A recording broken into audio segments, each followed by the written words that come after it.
Filmed live in beautiful Colville, Washington.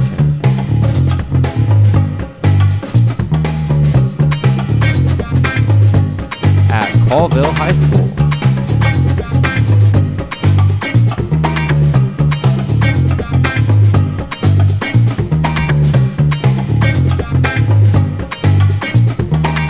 At our studio in Mr. Long's classroom. Starring Mr. Long and Mr. Meyer. It's the Late Morning Show with Mr. Long and Mr. Meyer. Available exclusively on Disney+. We're just joking. This will be available for free. Don't get Disney+ just to watch the show. Hey everybody, welcome to another episode of the Late Morning Show with Mr. Meyer and Mr. Long. Hey, welcome. Check out our cool shirts.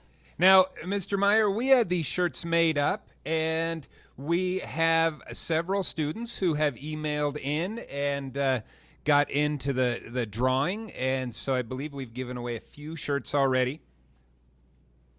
If you are not participating, you are missing out on some amazing merch. There's some amazing stuff. And if you want to participate and try to win a shirt, go back to last week's episode, right? Yeah, you can go back to last week's episode, pay close attention during this week's episode, and you can win one of these amazing shirts guaranteed to make you look slim, buff, and tough. Yeah, they make me look really tough. And if you want a shirt and you're trying to figure out how to win one, pay attention during this episode, last week's episode, and if you're really tripped up, email us and we'll figure out a way for you to enter into the drawing to win a shirt. Yeah, we want to give these things away, man. We have a bunch of them and we want you to have them. Yeah. So we like to start out every episode with a little bit of talk about the fun stuff we've done during the unfun times. You got anything fun that's happened lately, Mr. Long? Yes, as a matter of fact, we were outside roasting hot dogs, which is one of our new favorite pastimes, and it was raining, and we looked up into the sky, and we saw a rainbow. Not a rainbow like anything I have ever seen before. Can we put it up in front of us? There it is. Ta-da!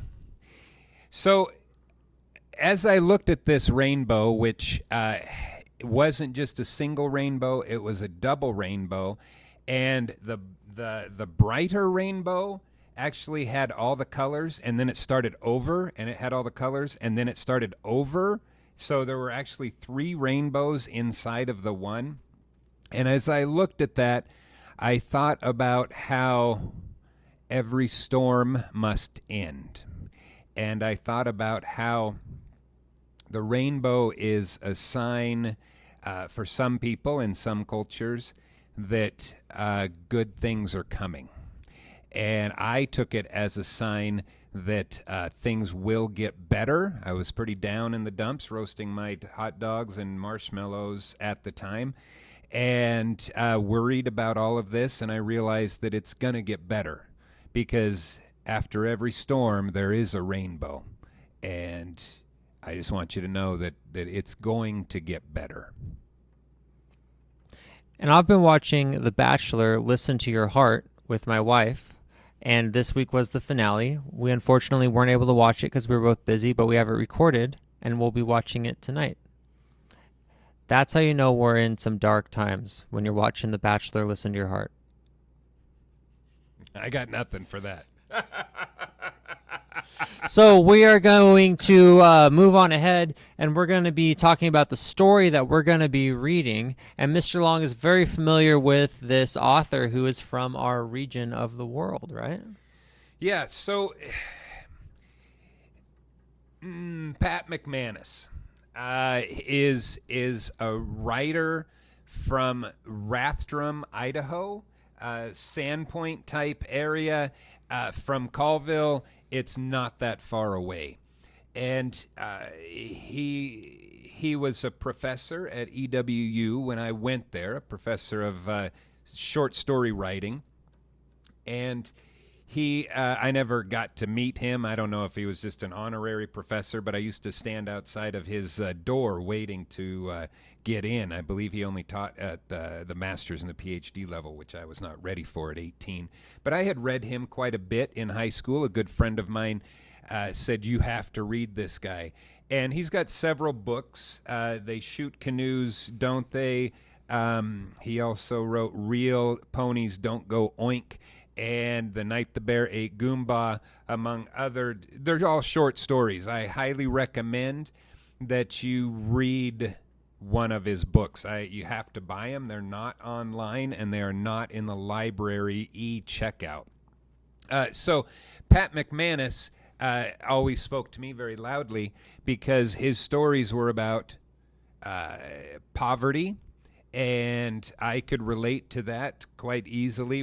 I was raised quite financially destitute, and he wrote about living in the woods in a cabin, which I lived in the woods in a cabin built in like 1912. It was drafty and it smelled bad, but that's all we could have.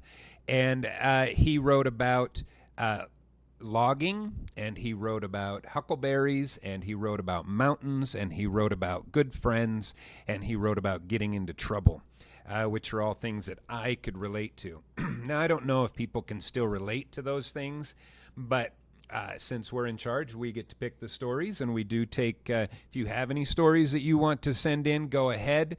We're more than happy to put things on there, but this is a story that's near and dear to my heart. Pat McManus is by far my favorite my favorite author, and he still has people who go on the road and put on one-act plays. And we have gone to the Cutter Theater, which is over in the Ione, Medellin Falls area, to see him. And we've gone as far as Sandpoint to see him, to see his actor, right, portray what it's like to grow up poor and in the woods. And it's a lot of fun. I cannot wait to hear you read this story. Yeah, and before we read it, I did want to touch on some words or concepts in the story that might be a little bit tricky. So one of them is just a vocab word. It is indeterminate. It is a word that describes something that hasn't been decided yet. I guess an example would be when school goes back to normal is indeterminate right now. That's exactly what I was thinking too. Indeterminate means determined, means you know what's going to happen. Indetermined or indeterminate means we don't know. We don't know what school looks like next fall. The governor and the superintendent of public instruction at the state level, they don't know, and they keep promising they're going to tell us, but they don't know. Indeterminate. So that is a word that tripped me up when I read the story out loud, and so I wanted to clear that up for you guys because it messed me up. And then the other one is the concept of Goomba. The grandma's name is Goomba in this story, and it's very interesting, right? It's in my family. When I was a child, it was Grandma, and then my kids call my mother Mima. Mima, that's her name. I call my grandmothers Grana and Grammer, and they're both still alive, and we get awkward looks if I'm hanging out with them somewhere public, and as a grown man, I'm like, Grana, Grammer. But yeah, I still call them that. But I wanted to touch on that because it is kind of a cultural thing to come up with a name for your grandma. Some cultures do, some cultures don't, and it's not necessarily an insult or anything like that. It's just a casual way of addressing your grandma. And then other words, I looked up other words from other cultures that people say about their grandmother. One is abuela in Spanish or babushka in Russian. Sorry if I'm pronouncing any of these wrong, but there's just tons of different ways of addressing grandma or grandmother, and it's pretty common for people to come up with kind of nicknames for their grandma. So I just want to touch on that in case there was any sort of confusion about that. It's just Goomba is a funny term for grandma. Hey, so send in your name for your grandma and go in for a shirt. How about that? How about we give shirts out? If you send in what you call your grandma, that's polite Yeah, that you would say polite. to her face if she were alive, School appropriate. then we will put you in for a shirt. How about that? There Easy we go. peasy. That's a good way to win a shirt. So, touching on those two things, we are going to read the story. Enjoy it. Can't wait. The Night the Bear Ate Goomba by Pat McManus. There was so much confusion over the incident anyway that I don't want to add to it by getting the sequences mixed up. First of all, and I remember this clearly, it was the summer after Crazy Eddie Muldoon and I had been sprung from the 3rd grade at Delmore Blight Grade School. The Muldoons' only good milk cow had died that summer, shortly after the weasel had gotten into their chicken house and killed most of their laying hens. This was just before the fertilizer company that Mr. Muldoon worked at went out for bankruptcy, and he lost his job. The engine on his tractor blew up a week later, so he couldn't harvest his crops, which were all pretty much dried up from there being a drought anyways. Then Mr. Muldoon fell into the pit trap that Crazy Eddie and I had dug to capture wild animals. Our plan was to train the wild animals and then put on shows to earn a little extra money for the family. But Mr. Muldoon fell in the trap and afterwards made us shovel all the dirt back into it. The only wild animal we had trapped was a skunk when Mr. Muldoon fell in on it and fell on top of it. He terrified the poor creature practically to death. Neither Mr. Muldoon nor the skunk was hurt much, but the skunk managed to escape during all the excitement. So there went our wild animal show. This occurred about midsummer, as I recall, about the time Mr. Muldoon's nerves got so bad that old Doc Hicks told him to stop drinking coffee, which apparently was what had brought on his nervous condition. For the rest of the summer, Mr. Muldoon gave off a faint, gradually fading odor of skunk, unless he got wet. Then the odor reconstituted itself and to approximately its original power, which placed a major restraint on the Muldoons' social life, meager as that was. Fortunately, Mr. Muldoon didn't get wet that often, mainly because of the drought that had killed off his crops. As Mr. Muldoon was fond of saying, every cloud has a silver lining. So far it had been a fairly typical summer for Mr. Muldoon, but he claimed to be worried about a premonition that his luck was about to turn bad. Then Eddie's grandmother, Mrs. Muldoon's mother, showed up for a visit. So, the guy's been laid off, crops all dried, the tractor broke, and he fell into a pit that his son had dug that had a skunk in it, and he says his luck's about to turn bad because his mother-in-law's coming. So, that's just kind of giving you a perspective of how Mr. Muldoon thinks. I knew it, Mr. Muldoon told a neighbor. I knew something like this was about to happen. I must be psychic. After I got to know Eddie's grandmother a little better, I could see why Mr. Muldoon regarded her visit as a stroke of bad luck. She immediately assumed command of the family and began to boss everyone around, including me. Nevertheless, I doubted that Mr. Muldoon was actually psychic, because otherwise he would have never come up with the idea to go on the camping trip. I'm worried about Pa, Eddie said one morning as we sat on his back porch. He hasn't been himself lately. Who's he been? I asked, somewhat startled, although I regarded Mr. Muldoon as one of the oddest persons I knew. Pa's just started acting weird, that's all. You know what crazy idea he came up with this morning? He says we all got to go on a camping trip up in the mountains and pick huckleberries. He says we can sell any extra huckleberries we get for extra cash. But Pa don't know anything about camping. We don't even have any camping stuff. Ain't that strange? Yeah, I said. Say, Eddie, you don't suppose your pa, I tried to think of a delicate way to phrase it. What? Said Eddie. You don't suppose your pa would let me go on the camping trip too, do you? When Eddie put the question to his father, Mr. Muldoon tried to conceal his affection for me under his malevolent frown. Oh, all right, he growled at me, but no mischief. That means no knives, no hatchets, no matches, no slingshots, and no shovels. Understood? Eddie and I laughed. It was good to see his father in a humorous mood once again. I rushed home and asked my mother if I could go camping with the Muldoons. You'd be away from home for a whole week, she said. I have to think about that. Okay, you can go. I quickly packed my hatchet, my knife, and my slingshot, along with edibles Mom gave me to contribute to the Muldoon glove box. The one major item I lacked was a sleeping bag. I'll just make a bedroll out of some blankets off my bed, I informed my mother. You most certainly won't, she informed me. You'll use the coat. Aw, gee, Ma, the coat's so stupid. Mr. Muldoon will tease me all during the trip if I have to use that stupid coat for a sleeping bag. The coat in question was a tattered, dog-chewed old fur of an indeterminate species that my grandmother had acquired during a brief period of family wealth in the previous century. It had been given to me as a sleeping bag for my frequent but always aborted attempts at sleeping out alone in the yard. For all its hideous appearance, it was warm and cozy, and it covered my 9-year-old body nicely from end to end. Still, I knew the Muldoons would laugh themselves silly when they saw me bed down in a woman's fur coat. My only hope of restraining a shred of dignity, not to mention my carefully nursed macho image, was to slip into the coat after they'd all gone to sleep. I stuffed the coat into a gunny sack, concealing it under the one threadbare blanket my mother reluctantly issued me. So it's this big coat. They don't know what kind of species it is. It's dog chewed and tattered. And the kid's little, so he can just wrap up in it. But it's a big, ugly fur coat. The next day, the camping trip dawned, and it was bright and clear, a common ruse of Mother Nature to lure unsuspecting souls out into the wilds. The 5 of us piled into the ancient Muldoon sedan and set off for the mountains.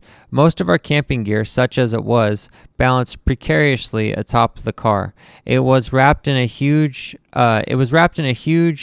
hay tarp, which would serve as our tent. Ain't had a drop of rain in 3 months, Mr. Muldoon said. Probably won't need the tarp. This statement would later be recalled and admitted as evidence against the case of Mr. Muldoon being a psychic. So they have a big hay tarp that they're going to use as a tent if they need it. How you doing back there, Goomba? Mr. Muldoon said to Eddie's grandmother. For some reason, everyone called her Goomba. How do you think I'm doing? Goomba snapped back. Wedged in between these 2 sweaty youngins, I'm boiling in my own juice. This camping trip is the stupidest dang fool idea you ever come up with, Herbert. We'll probably get ate by bears. Tell me about bears, Herbert. Yeah, I thought, what about bears? Ha ha ha. Mr. Muldoon laughed. You don't have to worry about bears. They're more afraid of humans than we are of them. Well, I thought that's certainly not true of all humans, particularly one that I know personally. It's probably not true of all bears either, but I kept these thoughts to myself since Goomba was doing a thorough job of grilling Mr. Muldoon on the subject. I could tell that the talk of bears was making Mrs. Muldoon nervous, not that she was the only one.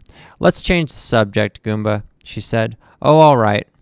How about mountain lions, Herbert? For the rest of the long, hot, dusty ride up to the Huckleberry Patches, Goomba harangued Mr. Muldoon about every possible threat to our well-being, from bears to crazed woodcutters. By the time we reached our campsite, she had everyone in such a nervous state that we were almost afraid to get out of the car. Mr. Muldoon stepped out, swiveled his head about as though expecting an attack from any quarter, and then ordered us to set up camp.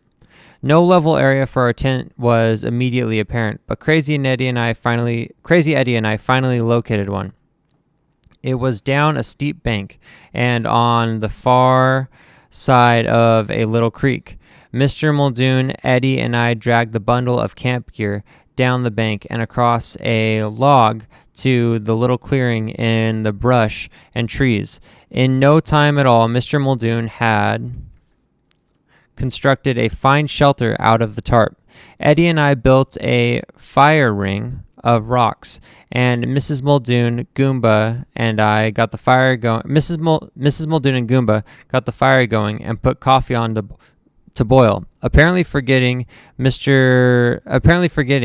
what the doctor had told Mr. Muldoon, that he should cut down on his coffee drinking because of his nerves. Eddie and I sampled the fishing creek. All in all, the camping trip showed signs of becoming a pleasant experience. Then it got dark. I say keep a fire going all night, Goomba advised. It might help keep the bears off of us. There ain't no bears, Mr. Muldoon said. Now stop worrying about bears. Bears are more afraid of us than we are of them. Now, everybody get a good night's sleep. We got a lot of huckleberries to pick tomorrow. He stripped down to his long underwear and burrowed into the pile of quilts and blankets Mrs. Muldoon had arranged on the ground. I pulled the threadbare blanket out of the gunny sack and spread it out on the dirt next to Goomba.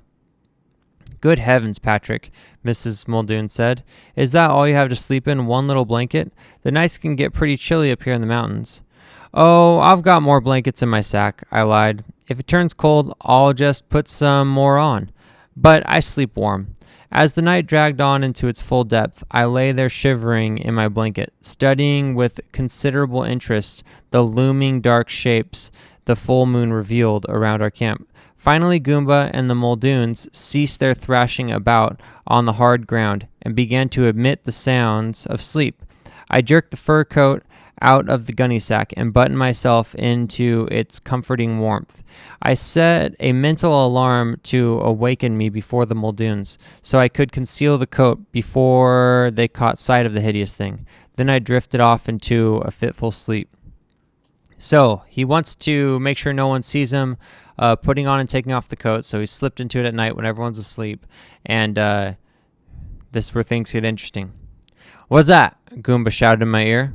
Later she claimed she was having a nightmare, but fortunately for us, she sounded an alarm just in time. In the silence that followed Goomba's shout, you could almost hear 4 pairs of eyelids popping open in the dark. A bear! Shouted Goomba. A bear's got me! Since I was lying right next to Goomba, this announcement aroused my curiosity to no end. I tried to leap to my feet, but wrapped in the fur coat, all I could manage was to make it onto all fours. A bear! Screamed Crazy Eddie. A bear's got Goomba! A bear! Shrieked Mrs. Muldoon. There it is! Goomba made a horrible sound. I could make out the big, round whites of her eyes fixed on me in the darkness, no doubt pleading wordlessly for me to help. But what could a small boy do against a bear? Holy bleep! Roared Mr. Muldoon. He lunged to his feet, knocking over the ridgepole and dropping the tarp down on top of us. Figuring Goomba was already a goner, and myself next on the bear's menu, I tore out from under the tarp just in time to see Mr. Muldoon trying to unstick an axe from the stump in which he had embedded it the night before. Even the shadowy dimness of the moonlight, I could see the look of surprise and horror wash over Mr. Muldoon's face as I rushed towards him for protection. I emitted a strangled cry and rushed off. He emitted a strangled cry and rushed off into the woods on legs so wobbly it looked as if his knees had come unhinged. Under the circumstances, I could only surmise that the bear was close on my heels, and I raced off after Mr. Muldoon, unable to think of anything better to do. With his abrupt departure, Mr. Muldoon had clearly let it be known that it was every man for himself.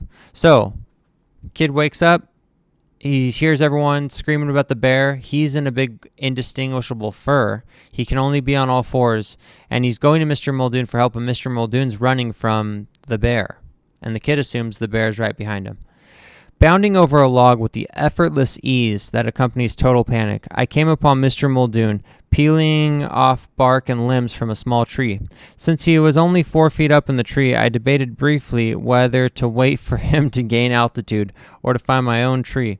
Then Mr. Muldoon caught sight of the bear closing in fast on us. He sprung out of the tree and took off again, with me so close behind that I could have reached out and grabbed the snapping flap of his long underwear. That thought did occur to me to do so, because I was nearing exhaustion, and Mr. Muldoon could have towed me along with his underwear flap. Upon later reflection, however, I think it is well that I didn't grab the flap, for it probably would have been the source of considerable embarrassment to both of us. When I could run no more, I dropped to the ground, deciding I might as well just let the bear eat me instead of running me to death. But the bear was gone. Perhaps he had taken a shortcut through the woods, hoping to cut me and Mr. Muldoon off at a pass. In any case, I never did get to see the bear, narrow as my escape had been. Sweltering in the fur coat, I took off the thing and stuffed it down into a hollow stump, glad to be rid of it. When I got back to the camp, everyone was gone. I climbed up into the car, inside of which I found Eddie, his mother, and Goomba, each more or less in one piece. "Thank heavens," cried Mrs. Muldoon. "We thought the bear had got you. Have you seen Mr. Muldoon?" I said yes, not mentioning that I had seen even more of him than I had cared to. Half an hour later, Mr. Muldoon scrambled up the bank to the car. Upon learning that everyone was intact, he explained how he had led the bear away from camp at considerable risk to himself. I was surprised he neglected to mention my role in leading the bear off, but I didn't think it was my place to mention it. "You got to keep a cool head during a bear attack," Mr. Muldoon explained. "Panic and you're done for." "Whee," Goomba said. "I smell a skunk. Somebody step on a skunk in the dark?" Then it started to rain, hard. So that was The Night the Bear Ate Goomba. All right, everyone, we are interrupting the show really quick to bring you a word from our sponsor. Really bad jokes. I mean, really, really bad jokes. These are pretty bad jokes. So my wife is really mad at the fact that I have no sense of direction. So I packed up my stuff and right. Instead of left.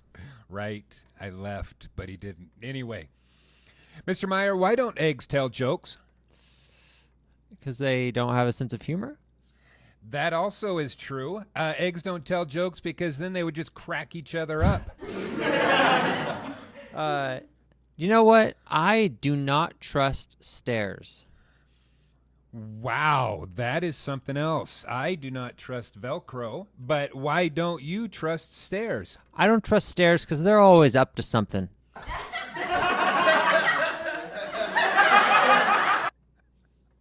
Mr. Meyer, why can't a nose be 12 inches long?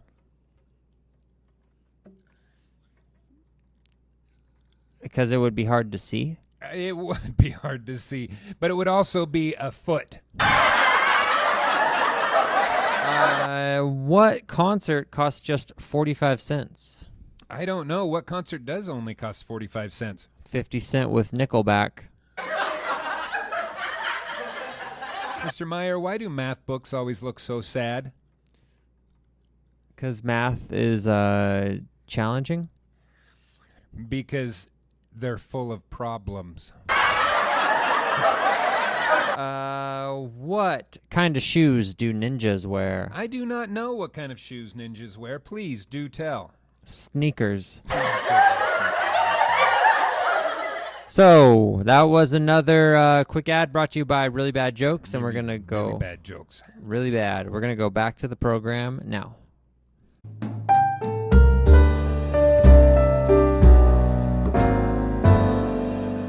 All right, hey, welcome back. That sure was an awesome story to read. I hope you guys liked it. I got a big kick out of it. That's my favorite story of all times. And we're going to talk a little bit about character and character traits. And I'll pop in once in a while and give my ideas because I knew a guy just like this in high school. So the first thing I do want to touch on before we get into this is the term character trait. In case you don't know, a character trait is a something that makes up the character that the author's telling us about them. And to tie it back to a previous thing that we've talked about and learned about is in To Kill a Mockingbird, Scout. A character trait of her was that she was tougher than, the average third grade girl or whatever grade she was in. She was tougher. She got in fights. And then for Dill, a character trait for him was that he lied a lot. And so when we're asking about character traits, that's what we're asking you to kind of explore and think about are the things that the author tells us about the character that make them who they are. We all have character traits, right? Yeah. Be they annoying or cute or quirky or whatever they are, but we are all individuals. And if you have pets and you've been spending a lot of time with your pets, you know that cat A that you have in your house is super friendly and loves to purr, and cat B, for us it would be our cat A is Batman and our cat B is, I just call him Gray Cat because he's not real friendly. and his character trait is, if you touch me, I will claw your face off. So character traits, right? Because things with minds are often different. And if you have horses, whatever it is that you've been spending time with, you know that character traits are what make them who they are. Yeah. And so when you get this worksheet to go along with the story we just read, there are 4 options that you're going to see, and you only have to pick one of those options. In talking with Mr. Long and planning out this lesson and this reading and the questions that go with it, we wanted to give you guys options on how you wanted to show us what you've learned. So option 1 is where you get to pick one of 2 characters, Mr. Muldoon or Goomba, and list character traits for the character that you pick and write a paragraph explaining what kind of person that you think they are. So you pick Mr. Muldoon or Goomba, pick some traits for them, and then write a paragraph explaining to us using text evidence what kind of character you think that they are. And then question number 2 is... Option 2, because these are options. Yeah, option number 2 is pick a paragraph and make 3 changes to that paragraph in a way that affects the rest of the story. And then write a paragraph explaining how your changes affect the story. So again, you have to use a little bit of text evidence explaining how you've changed the story by making these changes. This is a little bit more of a unique one, but for some of you who are creative and think that this would be a fun way to show us what you know about the story, this is option 2 for you. Option 3, and this is for people who are liking to write right now, is write your own short story, at least 3 paragraphs. In your story, write in a character that has 3 distinct character traits. Write a sentence at the end of your story summarizing why this character is unique. So a lot of you, as we've realized, are writing a lot during this lockdown time. Yes, surprising amount of writing going on. The poetry that we asked you to write was phenomenal, to say the least. Amazing stuff coming in. Thank you so much. We love to see you writing. And so some of you, what we're seeing, are looking for that push over the edge. Can I stretch myself a little bit?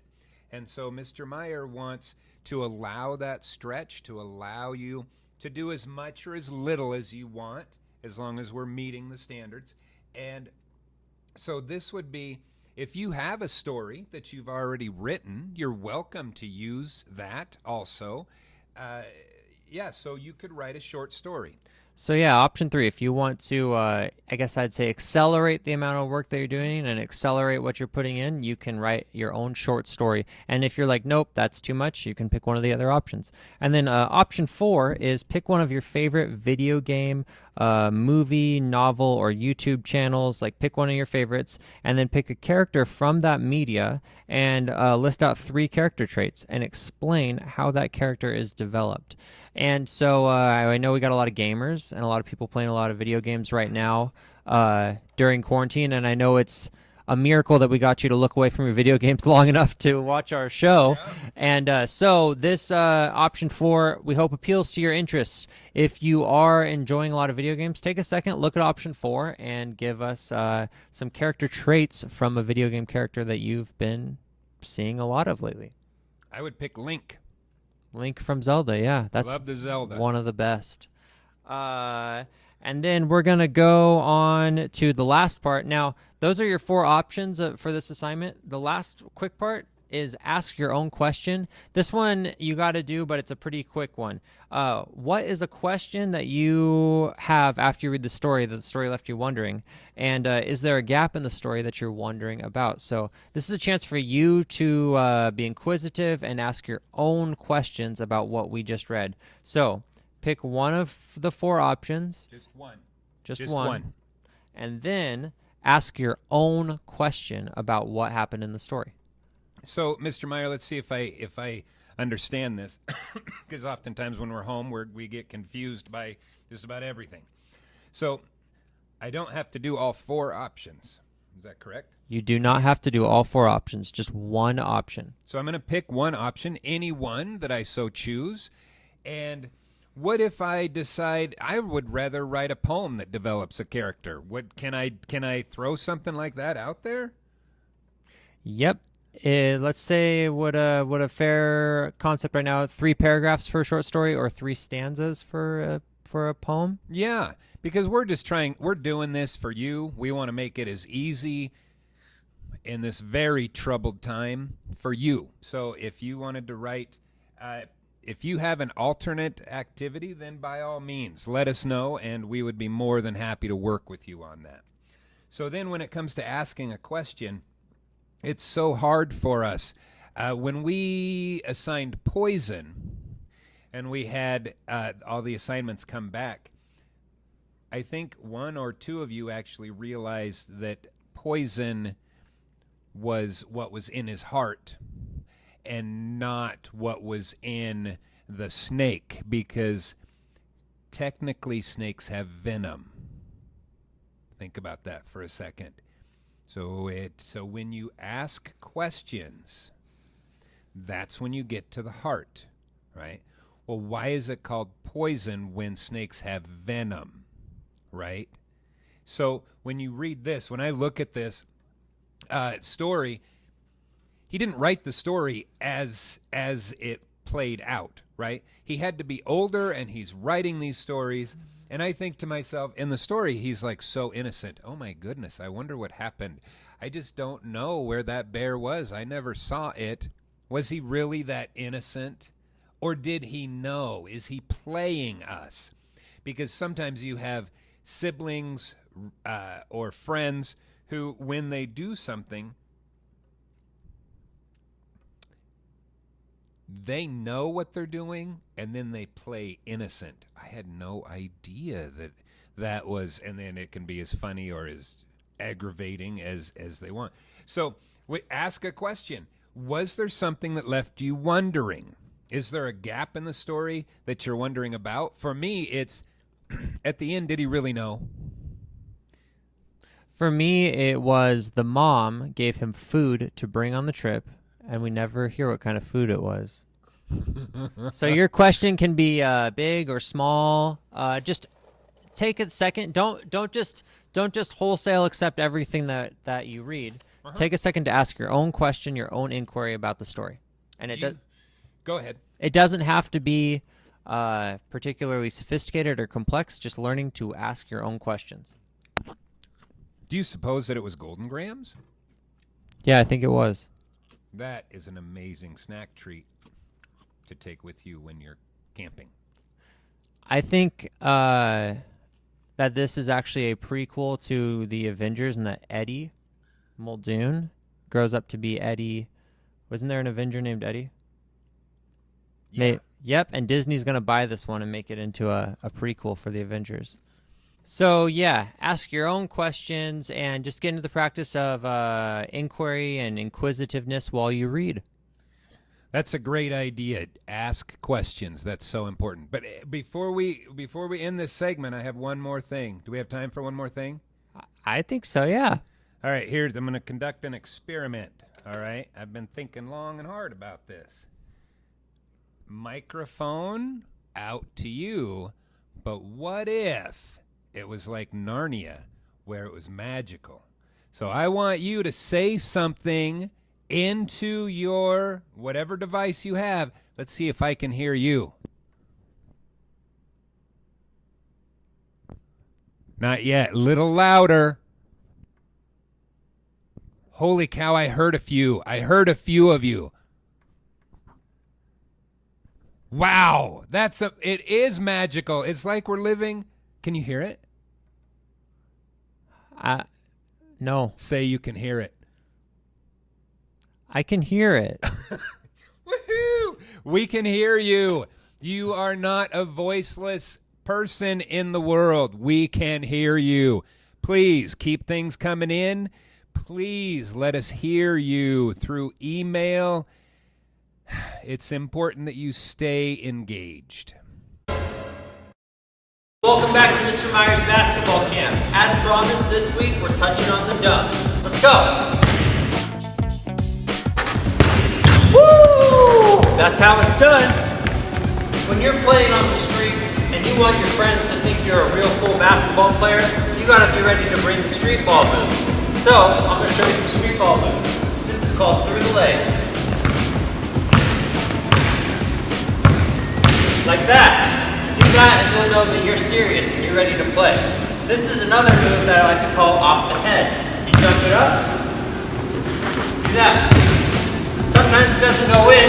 Doesn't really matter if it goes in because it looks cool. There's another street ball move. This one's I like to call playing soccer. So, those are some street ball moves that you can show your friends when you're playing out there on the streets. Hey everyone, we're going to do a quick little up close shot. Get ready to take it. Hey everyone, reading that story about camping really made me think of an important piece of camping advice that's actually shared in that story, and that is never go camping without a sleeping bag. No matter how warm you think it's going to be or whatever, it's always a bad idea to go without a sleeping bag. And so that inspired me to write a quick little song. This summer when people start going camping and you're planning maybe your own camping trip, I hope that you remember this piece of advice and always bring a sleeping bag when you go camping, because blankets and a coat are usually not enough. Don't go camping without a sleeping bag. If you do, you're gonna be really sad. Don't go camping without a sleeping bag. Spending a night in the cold will make you sad. You might think some blankets take up less room, or a big coat will do. But listen to this song and don't forget, camping without a sleeping bag will leave you with regrets. Don't go camping without a sleeping bag. If you do, you're gonna be really sad. Don't go camping without a sleeping bag. Spending a night in the cold will leave you feeling sad. So, don't go camping without a sleeping bag. A blanket or a coat is not enough. Sleeping bags are meant for the outdoors, and they're what you should bring when you go camping. So, thanks for watching the episode, and enjoy your week.